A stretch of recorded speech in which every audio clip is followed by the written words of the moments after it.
Let's go!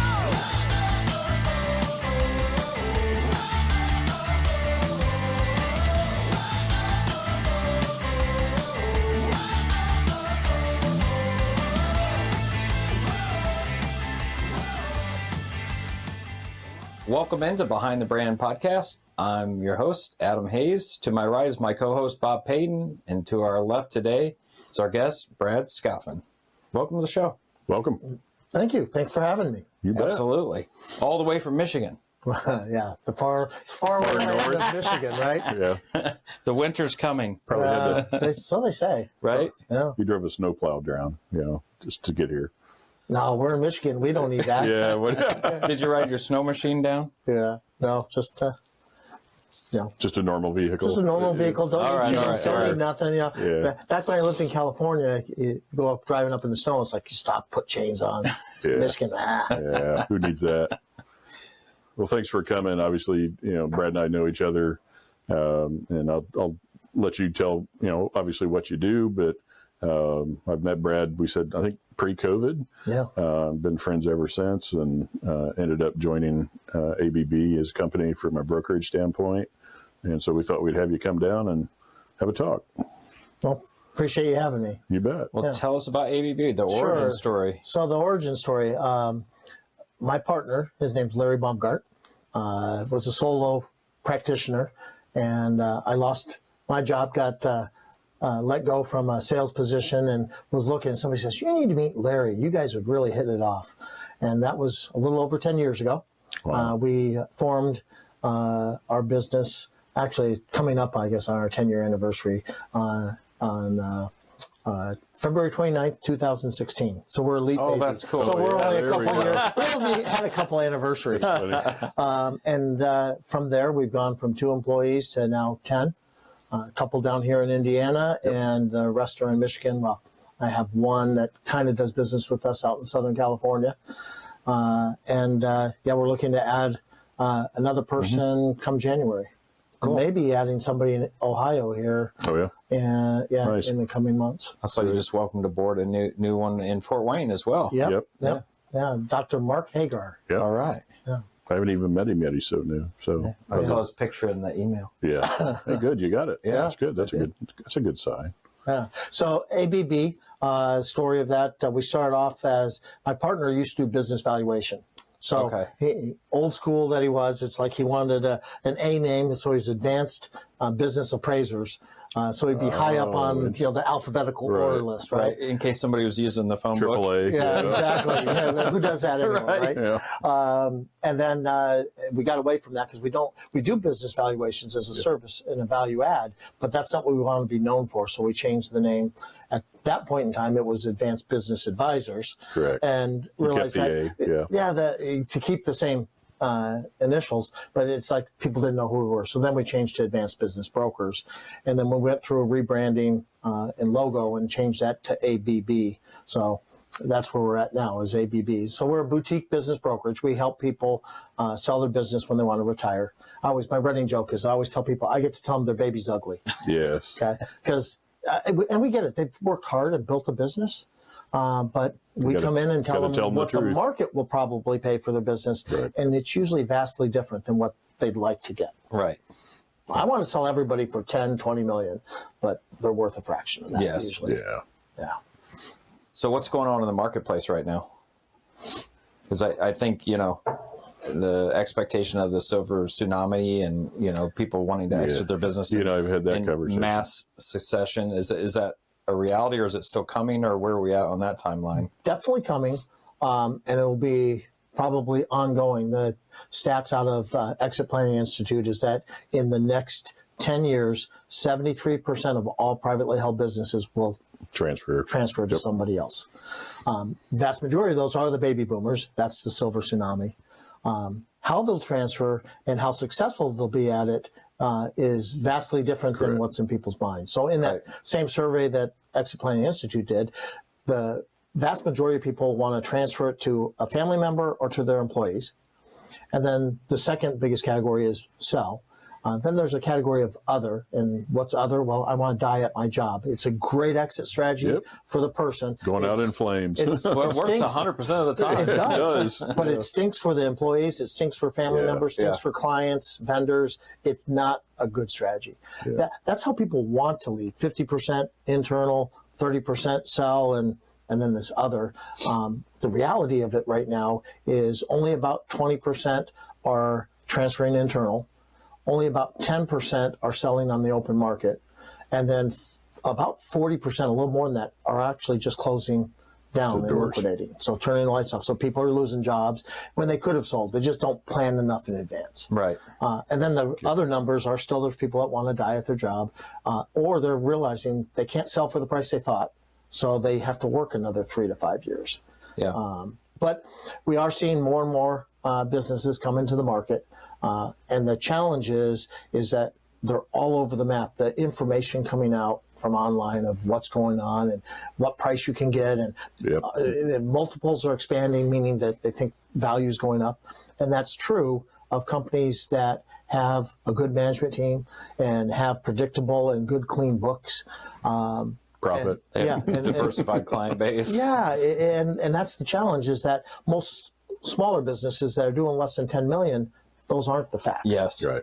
And so they're seeing their multiples compress versus, somebody who's got a $50 million company and a great C-suite and a team that's growing the business, that's going to command a higher value. Yeah.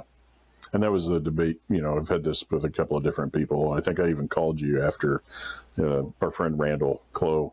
We question the silver tsunami numbers. It's used a lot for marketing purposes, sell books, sell online training, all those kind of things. But when you start chopping down the numbers and percentages, the question is, will there really be more sellable businesses out of that tsunami, or is it just more that are literally just going to close? And that's, it's a debate, but, everybody asks about volume. I think we've seen a little uptick in volume, at least from first half of this year, but you just kind of wonder what it'll look like. Yeah. So this is just my personal feeling. I think every business is sellable, but what it's going to sell for and how it's going to sell, because could be drastically different. No seller wants to ever do any financing of their business. Yes. Even if it's just a small percentage, they want out completely. Just give me my cash and I want to move to Florida. Well, highly unlikely. You might have to finance some of it to make the deal work, because think it from the buyer's perspective. They just need to lessen that risk. Yes. So I need that seller to be motivated to answer the phone, and if they still got some skin in the game, even if it's 10 or 20%. So there's even things from like the seller's perspective, I would think they'd want to control their tax situation as well, and that could help offset the tax situation by having an annuity. Yeah, really? Because again, so the value of a business is driven by two things: its ability to make money and what are the risks. Yeah. Well, if you ask any business owner, they don't see any risk in their business until they have to sell or finance it, and they don't want to take any risk. And it's like, well, okay, put that hat back on when you're thinking of how the buyer's looking at your business. But that's it. They want out. They just want their money. Their attorney may be telling them, hey, anything you sell or finance, just count it as gone. So and it's total upside. Wow. Even though, it's an emotional logic that gets in the way of that business logic. Because you're absolutely right. Structuring a deal, whether it's seller financing or other structured payments, can actually lead to huge tax benefits. Yes. Yeah. And that's the only one that we see on a regular basis is if the business owns the real estate. And that's one that is easier. It's, hey, I'll sell my business, but then I'll lease back the property. Yeah. And they get an income stream, but they're not getting that huge tax bill on both things at once. That's easier for them to do, but anything else, no. They just want the cash up front. Yeah. So talk a little bit about, you've been doing this for a decade. Yeah. So talk about the psychology of sellers. Right? Be careful. Well, be gentle. You know this because I do, but it's interesting. In anything, right? The business owners and working with them, you're a consultant, you're their friend, you're their coach, you're their advisor, coach, you're therapist. Yeah, the therapist, and it truly is. It is a very much of an emotional time for them to go through because it is their baby. Yeah. They've spent more time at their business and with their employees than they did with their kids growing up. So there's a huge emotional tie. And if you think about it, in selling a house that you've lived in for 20 years, there's a tie to that. Now take that. Is this the house that you built or that your great-grandfather built and everybody was born there and you've held weddings there and all that? Now how hard is it to give up that? Yeah. Well, if you've got a business where you put all your blood, sweat, and tears into, there's that emotional tie. Just to let go, right? And then there's also the psychology of just, I want to be validated for what I did. Yeah. So I've worked and given everything to the community, and getting that bigger number means I did a good job. Right. And again, it's just disconnected from truly how would you value this if you were buying it from yourself today. And so you've got to realize that being able to sell it and keeping it around, whether it's to an employee, to your kids, to an outside third party, that should be validation enough. But yeah, they want a big number. And they want a big number because they hear that their buddy sold or that their friend sold for this. Yes. And, it's like, hey, the fish was this big. Right. Yeah. Even though it was a bluegill. Right. You hear that at the locker room talk or the country club all the time. Valuation, as they call it. Yeah. Because there's no way to check. Business sales are not recorded publicly like house sales. Right. So you don't have as accurate information to be able to compare. Yeah. And they also, well, you just said, and I just thought, now it's gone in my head. That's awful. I'll think of it later. Keep going. Yeah. What are the biggest roadblocks you most commonly run into? As far as getting people to want to utilize our service, or as far as helping them get to the selling table or closing the business? Let's start with the first one. Okay. Our biggest roadblock really is people don't know we exist. It's a relatively new industry. And I've run into people all the time that my business isn't sellable. And it's like everything's sellable, even if you're just selling a job or an owner-operated business or an investable business. They're just sold to different markets and different channels. So some people just don't know. Plus, this is something they're going to do once in their lifetime. So they don't know what they don't know. And some think, oh, I can just do this myself. And I'm happy if somebody finds a path on their own. Yeah, if they can do it, sure. But the challenge is, can you do the selling of the business and all the things that you'll have to go through and continue to run your business that's already taking 60 hours a week of your time? Yeah. Because the best sales happen when the business is running on all cylinders and in full growth mode. Yeah. Otherwise, if you get a business that's the owner checks out and is starting to deteriorate, they call it in our world retrading. At the end, once you start getting to the closing table, whoever's buying you is now getting scared because numbers are going They're different. pulling financials. Yeah, the trailing 12 months is now lower than it's been. Yep. And so the only way to do that is to change the deal, whether it's price, structure, or both. And so, getting sellers to understand where the value of what we bring. Because I'll be honest with you, we get paid the most money of the whole team. It is a team approach. Whether there's a banker involved and an attorney. And a CPA and your wealth advisor. But we only get paid for getting you across the finish line. Yes. And so, helping them, really set that in motion and again, looking at it through the buyer's perspective and keeping it moving is the challenge. So and the sellers, the other is when they're trying to do it themselves, assuming they even have the time, which usually they don't. But if they did, it usually ends up being a serial, one after the other. I've got a buddy that I know I'll sell it to, and then they burn 6 months figuring out at the end that doesn't happen, and then they do it again, and then they do it again, right? So you're doing everything in serial versus in parallel. And it really, one, they end up getting frustrated. Two, they just keep doing it. And so that's something else that I think we bring to the table is I call it, we go in parallel.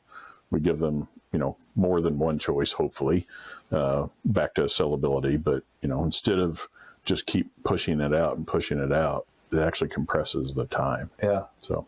Yeah, because most sellers, they've got a timeline that they're on. They want to be retired and they want to buy that house somewhere that's warmer, buy their boat or whatever it is. Yeah. We had one the nice little manufacturing business wanted to sell to an employee, so he had a valuation done. Fast forward 2 years later, it finally blew up because the employee couldn't get enough financing together. Yeah. That's the other constraint. Yeah. And so the seller turns to us and says, okay, I'm done trying to sell it to my employee. I need to have this done. How long is it going to take? And it is a process. It's 6 months to 2 years, depending on the size and scope of the business. And he says, well, no, I need this done in the next 2 months because I'm out of here. Right. And it's like, well, you It should have doesn't work started that with way. us a year ago Right. in parallel. Right. Because creating that buying pool, and our job really isn't just about, or our worst clients, I should say, are the ones that say, I want it done the fastest for the most money. Because they're making decisions on a different business plane. The best clients are the ones that say, I want my employees taken care of, I want the clients taken care of, I want the impact in the community to still be there, and I want to get a fair price. I want everybody to get what they deserve. Right. But yeah, it's when it's just about money, bad decisions happen. Yeah. So then the next obstacle, and so they agree and they're like, hey, we want to work with you, get us across the finish line. Then what's the next biggest hurdle that you So there are typically several, see? so I can't say that there's just one because every deal is different. Yeah. But there will be hurdles and roadblocks. I had a garage door business that the guy was trying to sell it on his own, calls me and said, hey, we're at an impasse. We're just not going to get across the finish line. And I came in and we had it actually closed in 2 weeks' time because they were both just speaking slightly different dialects of the same language. So sometimes it's just not understanding, some of the terminology or the deal structure, and you're arguing about things that really you're not arguing, you're agreeing with, but you don't know that you're agreeing. And then some of it, we had one deal 3 days before close, the seller pulled out. Because he didn't want to be, again, his sense of purpose, he didn't know what he wanted to do next. Right. So that's probably the biggest roadblock that they don't even know is there, is if they don't know what they're going to do post-close, whether it's retire, whether it's go do something philanthropic, whether it's play golf all the time or garden. If they don't know what they're going to do next, they'll self-sabotage the deal. Yeah. And that's what happened with this guy. His sense of purpose was always showing up to this place, and he wasn't ready to not have a place to go, and he hadn't planned for that. We try to avoid that as much as possible, but I can't always predict that when that comes up. So that's always a big roadblock. And then again, sometimes we see people, that went too quickly. I should have asked more. And it's like, no, it just happens to be a good fit, and let's move on with it. We had one deal down in Texas. A guy wanted $18 million for his company. We did the valuation work. He was worth about 22, 23. Good. Put him on the market. We got offers in that mid-20 range. Wasn't good enough. I need more. So we found some other fits that actually there's different synergies that led to higher value, and we found two buyers that were willing to pay around $30 million. Still not high enough. And we call that valuation creep. Wow. Where all of a sudden, if I can get that, right, then I can get this. And not knowing, where your exit point is and just what you can become. It's okay if you didn't get the ultimate top dollar. Yeah. Having a deal that gets across the finish line. So there's all sorts of reasons that the number, because of all the companies brought to market, only 20 to 30% actually sell. Right. Some of it's because they're overpriced. Some of it's because they check out in the middle and the business is deteriorating or just slowing down, and so it's not going to get the price they originally thought. And then there can be downturns or changes in structure. Correct. Maybe a key employee. And that's, again, where some of the biggest challenges from a buyer's perspective is the owner's too big a part of the business or the books are a mess. Yep. And if something changes that mid-cycle, it may just be, hey, I'm done, I'm out. Yeah. Because if you lose a key employee or if you have family members working, are they going to stick around? And as that buyer goes through and does that due diligence, the comfort level has to go up. Yeah. And that's where, again, it comes back to setting the expectations for that fair point, because I had somebody say, okay, I think I get how your business works. It's like selling your house, and the person buying it's going to move in with you for 6 months, Right. and then you move out 6 months later. So you're going to have to live together for a while. Right. We call it a transition period. And if one side or the other feels slighted, how do you think that works? Not well. Right. like If you when your feel like aunt you got moves, lowballed Yeah. as a Right. seller, are you going to be helpful? Yeah. And if you feel as a buyer that you overpaid, You're going you're to going to want a upset. lot more Right. from that seller, and Yeah. it's got to be where you both feel good. Or I had a mentor early in life said that in negotiations, if you both feel like you gave up a little too much, but you can live with it, That's a win. that's Yeah. that's the middle That's a point win. where you should be. Right. So that's tough. Yeah. Yeah. What's the number one thing you see kind of going into 26? Just in terms of the market, again, owners and sellers. A lot of noise. Yeah. Okay. So there's noise on all sorts of fronts. I mean, AI is exploding for all of us. I'm getting offers to buy my, XYZ type business. And I don't own an XYZ type business. Okay. So that Somebody's AI is research is a hallucinating a little. yeah. But AI is out there. We're seeing right now private equity leading Yes. with phone calls and calling up a company and saying, I'll give you $20 million for your company, sign this LOI, Yes. and all that. And they have no intent of buying it for $20 million. They just want to get it locked down where they're exclusive with it, so they're not actually out shopping the market. And then they go in and do due diligence and say, oh, not really. That's your fault. Yeah. We'll give you 200,000. Well, Yeah. we'll give you 12 million. Whatever And then it you is, thought yeah. you were getting 20. And that changes the dynamic. Yeah. Um, I've and got a so- client that sends me those emails Yeah. every time he gets them. From PE. It's a lot. Yeah. Yeah. Yeah. And so there's noise of that.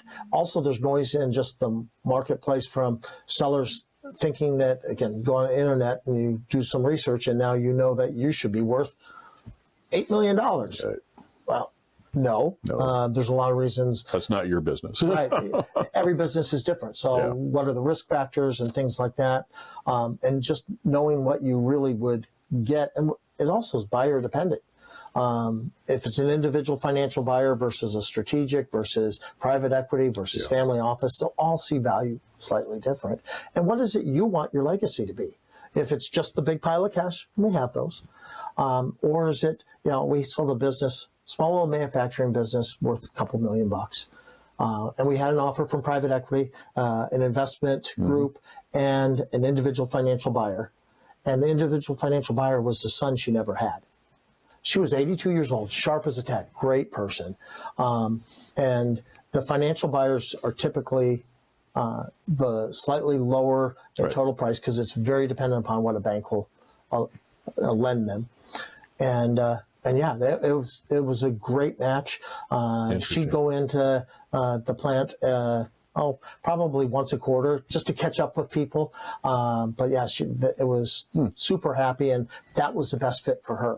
Now others, are looking for maybe a strategic buyer to come in and take this idea that they've put together and take it to the next level. And that synergy is injection of that rocket capital, fuel, whatever and it that's may be. a better fit. There's no Sure. right or wrong to that. Yeah. So Interesting. yeah.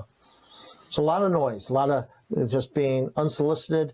The other side of it, we're going to see, because of silver tsunami, a lot of businesses come to market that have done no preparation. Again, they've done the research. They think they're worth $8 million. They're going to get offers at $1 million and think they're being lowballed, and that might even be very generous. Right. And they don't have a frame of reference for that. Right. Yeah, and that's where back to the tsunami of how many of those businesses are totally owner dependent, right? I mean, to an extent that they don't think about it, but then when you start doing the digging, look at the financials, how things work, and then you start asking questions.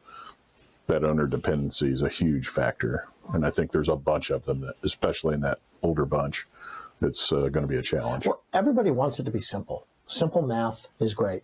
So everybody wants to know what their multiple is. Okay. So a multiple is M equals P divided by E. Price divided by earnings gives you a multiple. Okay. Problem is that's defined by the price you got, not by the price you're gonna get. Right. And so, unfortunately, if we go back to middle school or high school, algebra says then P should equal M times E, but it doesn't work that way Yeah. because you don't know what P is going to be. P is what somebody's willing to pay. Right. And so they want math to be easy that way. And it just doesn't work that way. And think of it this way. If it were that way, people would buy houses. I like using house because people can understand that. They buy houses by offering a price. Yet if you want to get a benchmark of what the neighborhood's like, when you look on Zillow, this neighborhood is selling for an average of $200 a square foot. But you don't offer, I'll give you $205 a square foot. You offer, $400,000 for that house. Right. If you take two houses that look identical, have the same square footage, they're in a neighborhood, and are they going to sell for the exact same price? Maybe. Highly unlikely. By the way, you walk into one and it's got an all new kitchen, brand new floors, updated windows. Well you cared walk into for. the other one and it smells of pets. There's black mold on the wall. The kitchen's from 1970. Okay.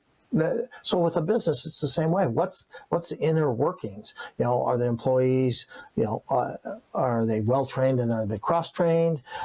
Do you have employees that the workforce is the average age is 62 versus 45? Right. Is the equipment past usable life, or that I'm going to have this huge Capital expense? expenditure. Yeah. So those are the factors that people don't look in.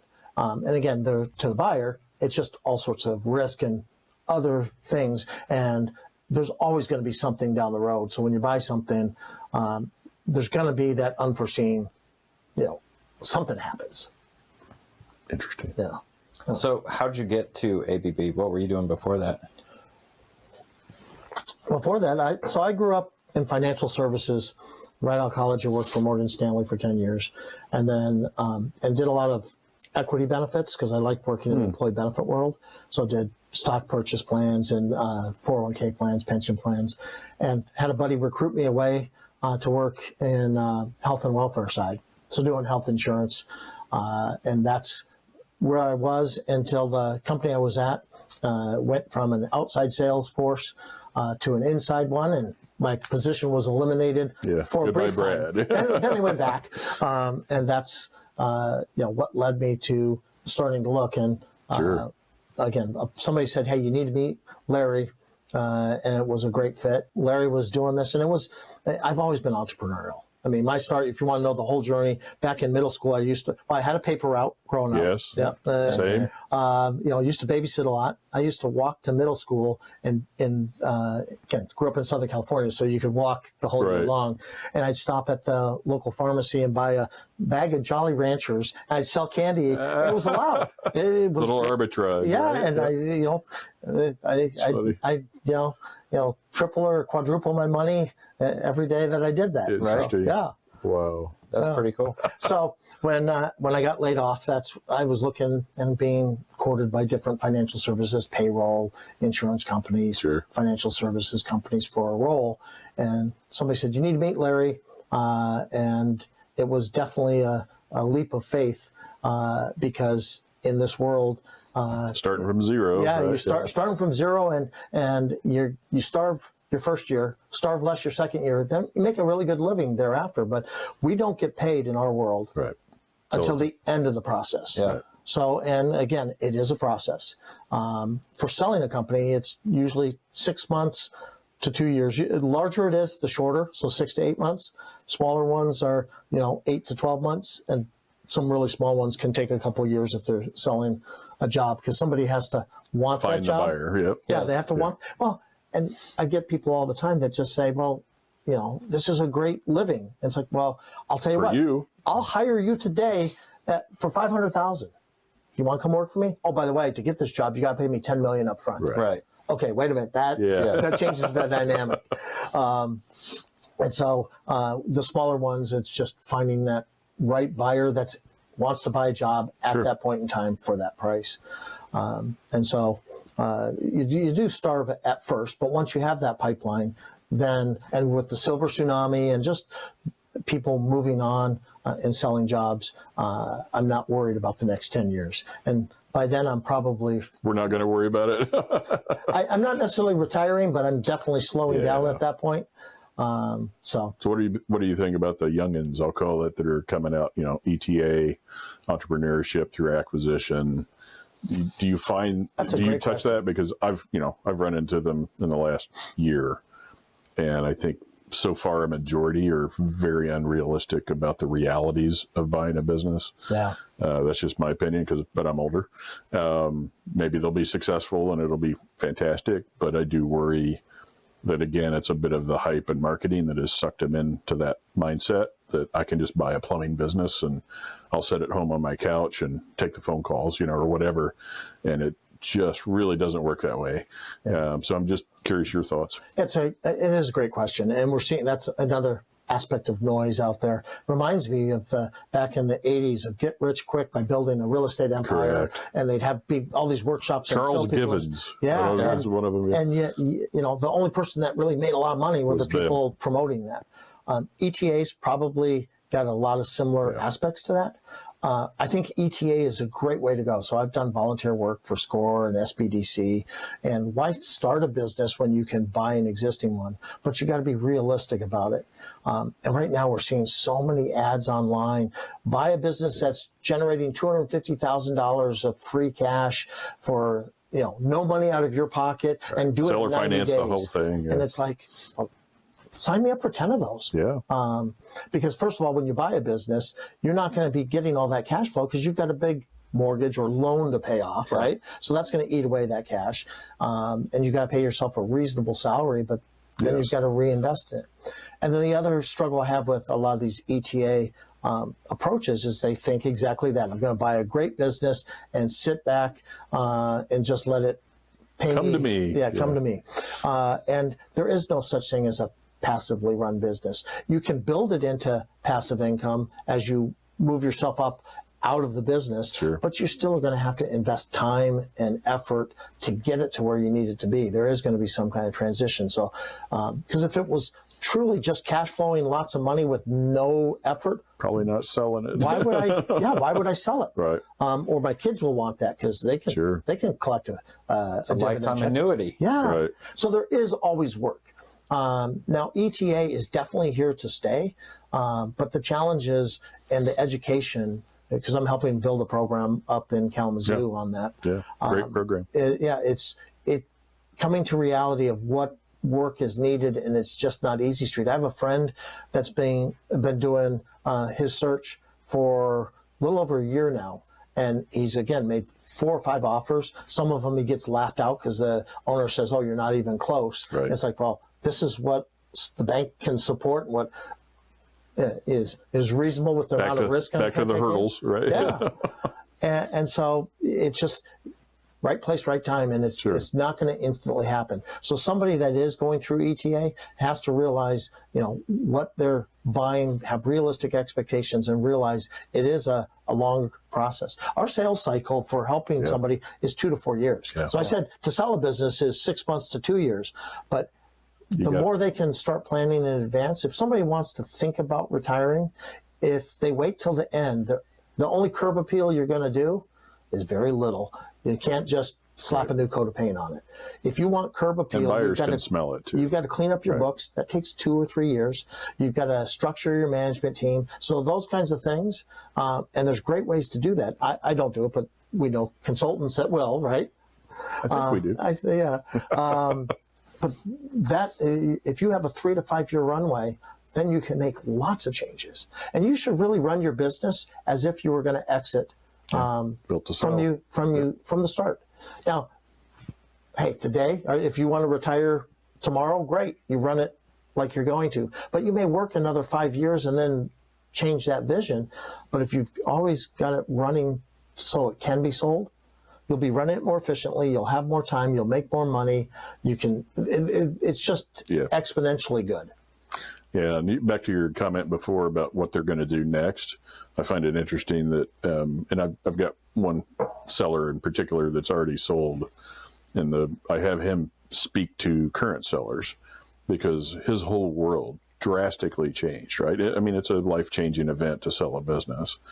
But he didn't quite know, he kind of knew what he might do, but not really. And now he's doing something, I'll call it totally off the ranch, I'll call it, that he would have never envisioned if he had not let go. Right. Right. And so it's really neat to see someone actually make the exit and then end up doing something. He went from what I'll call trade-based business to commercial real estate investment to a certain extent. And he said, I would have never fathomed I could do that. And he said, I worry that I held on too long, that I could have sold it before and done this quicker. And so you got that whole dynamic as well. So Yeah.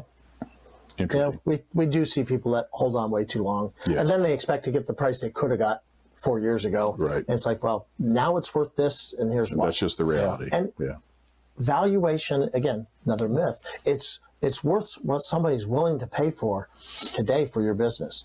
It doesn't matter what the numbers say. It's what somebody's willing to pay. Correct. And sometimes, once in a blue They come in moon, close, they pay more than what you ever thought they would. But usually it's the other way The around. opposite. Yeah. Yeah. There's just too much risk. Yeah. We had one, and a great story. It was a plastics manufacturer. Dad was 86, didn't want to sell because he loved showing up. He didn't do anything. But son said, Dad, I want to retire. I'm 65. I want to be able to do things with my wife while we still can. And so Dad says, well, I guess then it's time to sell. But, again, he had unrealistic expectations, wanted a very lofty number. He says, oh, but if you sell it for this, you'll make your money back. And it's like nobody invests, $10 million just to get their money back. Right.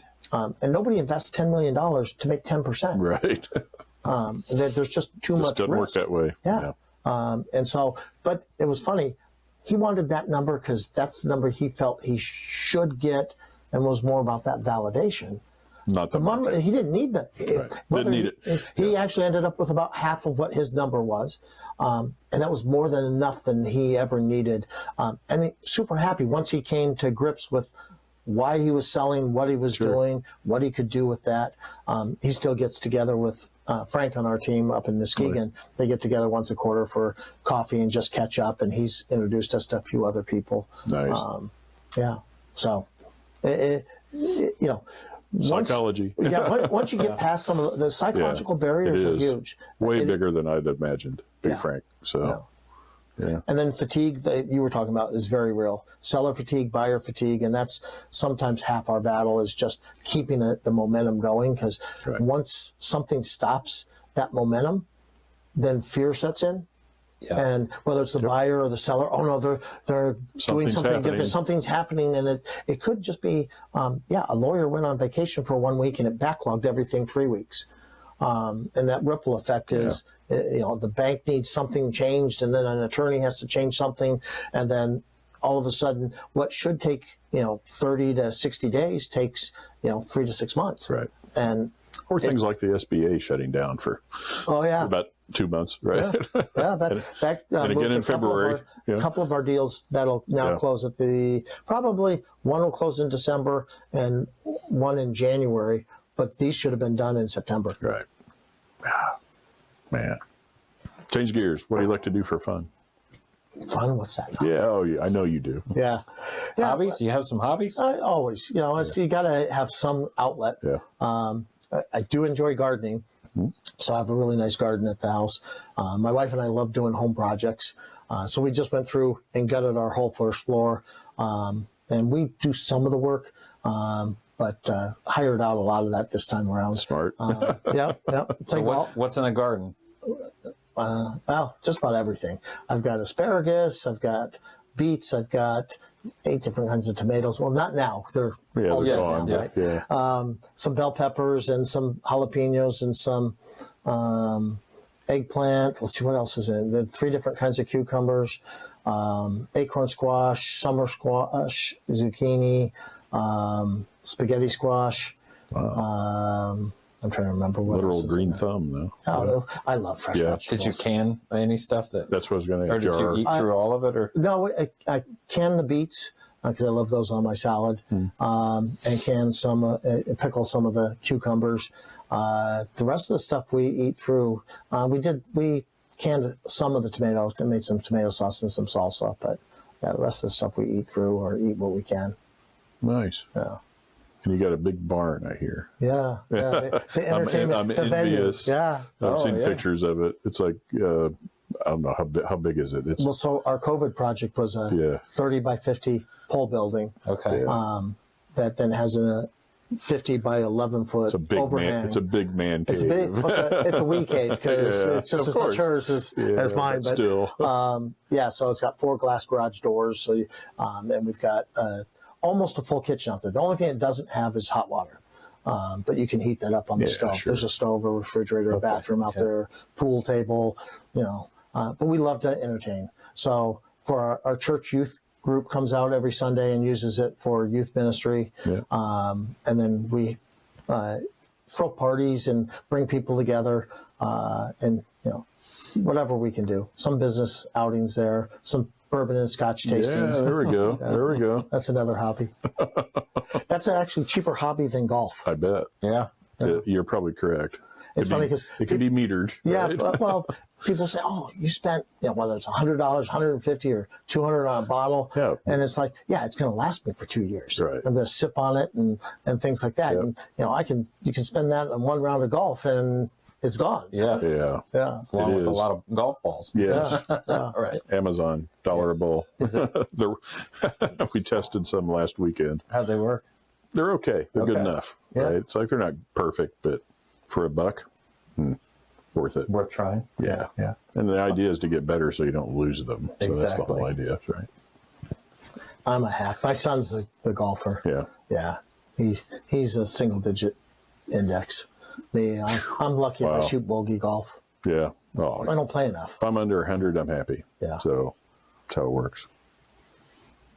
Thanks for coming on. Yeah, thanks. It was great having you. Appreciate it. Appreciate you guys Yeah. having me. You bet. Absolutely.